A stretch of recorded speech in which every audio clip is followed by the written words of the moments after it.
तो बच्चों, अब हमने पक्का मन बना लिया है कि हमें अपने जीवन को हमेशा खुश रखना है, उसे आनंद से भरपूर रखना है। ठीक है, तो चलो अब क्योंकि हमें खुशियों को, आनंद को अपने पास, अपने घर बुलाना है, तो उसके आने की व्यवस्था भी करनी पड़ेगी, है ना।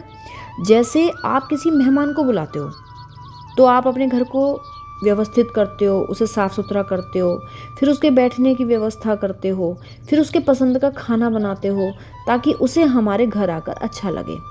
और अगर हम ये चाहते हैं कि ये मेहमान आकर फिर कभी वापस ना जाए, तो उसका हमारे घर में हमेशा मन लगा रहे, इसकी व्यवस्था तो हमें करनी पड़ेगी, है ना। तो ईश्वर को, या कहें कि उस आनंद के महासागर को अपने घर बुलाने के लिए हमें सबसे पहले क्या करना है?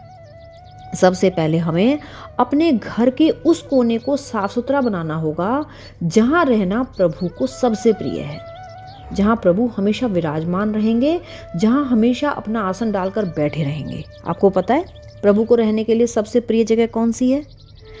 कौन सी लगती है उनको सबसे प्रिय जगह? वैसे तो प्रभु हर जगह रहते हैं, लेकिन उनका सबसे प्रिय स्थान है हमारा मन। प्रभु कहते हैं कि अगर आप मुझे यहाँ जगह दे दोगे तो फिर मुझसे मिलने के लिए तुम्हें कहीं और जाने की आवश्यकता नहीं है। जब मैं हमेशा तुम्हारे मन में रहूँगा तो तुम जहाँ जाओगे वही जगह मेरा धाम बन जाएगा, वही जगह तीर्थ बन जाएगी, वही जगह स्वर्ग बन जाएगा। और आनंद तो तुम्हारे ऊपर ऐसा बरसेगा कि तुम्हारा जीवन फूलों की तरह हमेशा महकता रहेगा। तुम जहाँ जाओगे खुशियाँ तुम्हारे पीछे पीछे चलती रहेंगी, तुम्हारा कभी पीछा नहीं छोड़ेंगी। और तुम्हारे व्यवहार, तुम्हारा आचरण ऐसा हो जाएगा कि जो भी तुमसे मिलेगा वही प्रसन्नता से और एक नई ऊर्जा से, नई शक्ति से भर उठेगा। ठीक है, तो अब हमारा अगला कदम है इस मन की साफ सफाई करना, ताकि प्रभु इसमें आकर बैठ सकें और फिर कभी यहाँ से ना जाएं, ताकि हम उस आनंद से, उन खुशियों से हमेशा भरे रहें। तो उसके लिए हमें 2 काम करने होंगे। जैसे अगर हम अपने घर को हमेशा साफ सुथरा रखना चाहते हैं तो हमें 2 बातों का ख्याल रखना पड़ेगा कि एक तो हम उसको रोज झाड़ू, पोछा, डस्टिंग वगैरह करके अच्छे से साफ करते रहें। अगर हमें अपने घर को अच्छे से साफ सुथरा, चमकता हुआ रखना है तो हमें रोज अपने घर की सफाई करनी पड़ेगी। एक दिन से बात नहीं बनेगी, इस कार्य को रोज करना पड़ेगा हमें। और दूसरा, ऐसे इंसान जो दूसरों के घरों में गंदे पैरों से चले जाते हैं या खाने के बचे हुए वेस्ट को ऐसे ही कहीं भी फेंक देते हैं, ऐसे लोगों से अपने घर को बचा कर रखना पड़ेगा। हम किसी भी सड़क पर घूमने वाले जानवर को इसीलिए तो घर में नहीं घुसने देते क्योंकि वो आकर हमारे घर को गंदा कर देते हैं। तो जैसे अपने घर को साफ करने के ये दो तरीके हैं, वैसे ही अपने मन को साफ सुथरा रखने के लिए भी यही 2 तरीके हैं कि एक तो अपने मन को रोज साफ सुथरा करें। अगर हमने एक भी दिन अपने मन की साफ सफाई नहीं की तो वो मैला होने लगेगा। उसके लिए हमें रोज अपने मन को साफ करना पड़ेगा।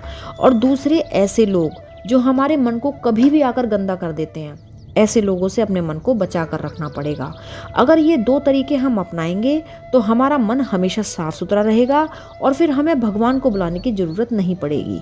भगवान तो उस घर में खुद ही आकर बैठ जाते हैं जो घर उन्हें साफ सुथरा लगता है। प्रभु श्री रामचरितमानस में कहते हैं, निर्मल मन जन सो मोहि पावा, मोहे कपट छल छिद्र न भावा। मतलब प्रभु राम कहते हैं कि जिसका मन साफ सुथरा होता है वो ही मनुष्य मुझे पा सकते हैं। जिसके मन में गलत विचार भरे हुए हैं, मुझे ऐसे इंसान बिल्कुल पसंद नहीं है। और जो मुझे अच्छे नहीं लगते, फिर मैं उनके घर नहीं आता हूँ। और भगवान के ना आने का मतलब समझते हो ना? खुशियों से दूर, बहुत दूर हो जाना। तो अब मैले कुचैले मन के कारण हमें क्या नुकसान होता है और साफ सुथरे मन से हमें क्या फ़ायदे होते हैं, ये हम जानेंगे अगली कक्षा में। तब तक जय हिंद, जय भारत।